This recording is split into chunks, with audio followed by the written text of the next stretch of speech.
यह कहानी अहिंसा, करुणा और परिवर्तन की शक्ति को दर्शाती है। अंगुलीमाल, जो एक क्रूर डाकू था, भगवान बुद्ध की कृपा से एक महान संत बन गया।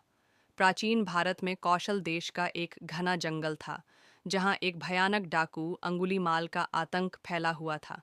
उसका असली नाम अहिंसक था, लेकिन परिस्थितियों ने उसे हिंसक बना दिया। उसे एक भविष्यवाणी मिली थी कि वह एक महान योद्धा बनेगा, परंतु षड्यंत्र के कारण उसे आश्रम से निकाल दिया गया। वह एक खूंखार डाकू बन गया, जिसने 100 लोगों की उंगलियां काटकर उनकी माला बनाई। इसी कारण उसका नाम अंगुलीमाल पड़ा।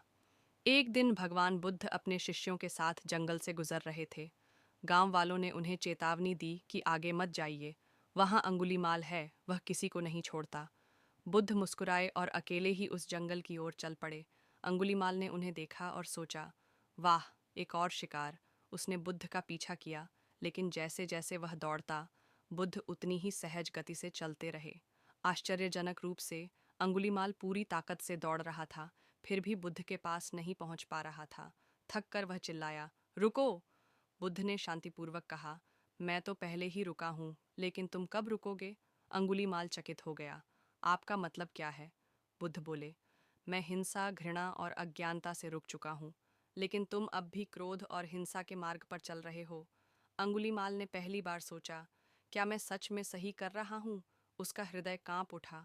उसने बुद्ध के चरणों में गिरकर कहा, मुझे बचाइए। बुद्ध ने करुणा से उसे देखा और कहा, हिंसा छोड़ दो, यही तुम्हारा उद्धार होगा। अंगुलीमाल ने उसी क्षण पश्चाताप किया, अपनी तलवार फेंक दी और बुद्ध से दीक्षा लेकर भिक्षु बन गया।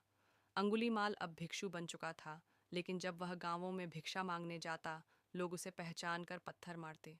वह सहन करता और कहता, मेरे पापों का प्रायश्चित हो रहा है।